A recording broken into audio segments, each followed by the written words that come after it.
Ever wonder why some of the brightest kids grow up to feel disconnected, even isolated, as adults? It turns out that being the smart kid isn't always the blessing it seems to be. In fact, it can create an invisible cage, one built from expectations, fear, and emotional distance. But the good news? That cycle can be broken. If you were labeled as a smart kid growing up, you probably got used to things coming easily. Praise and validation often came from getting things right the first time, which felt great, until you hit something truly challenging.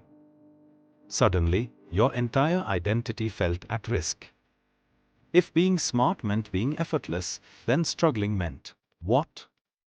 Maybe that you weren't as smart as everyone believed? That kind of pressure makes it tempting to avoid anything that threatens the image you've built. Many gifted kids fall into a perfectionist mindset. Instead of embracing growth, they dodge risks that might make them look less than brilliant. They may procrastinate, give up too soon, or stick only to things they're naturally good at. But here's the catch: avoiding failure also means avoiding growth. Over time, this fear can make life feel small, predictable, and lonely. Smart kids often learn to rely on their intellect, but that can come at the expense of emotional connection.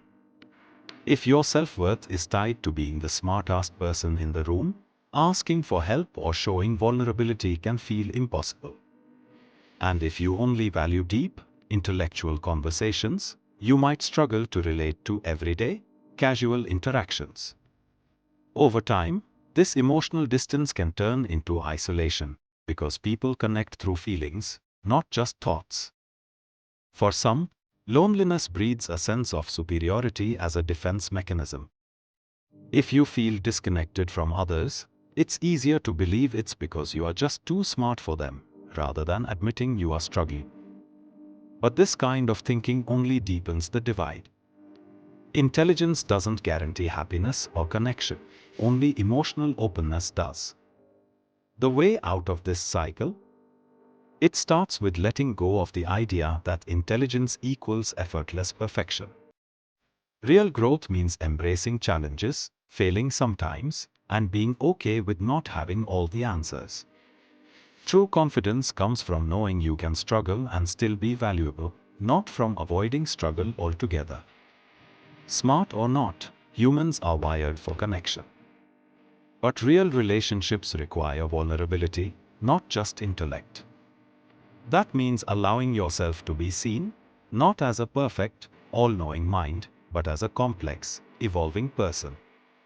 It means showing up in moments of uncertainty, having conversations that aren't just about ideas but about emotions, and embracing the messy, imperfect process of being human. At the end of the day, intelligence isn't what makes life meaningful, connection is. And the smartest thing you can do? Learn how to build real ones.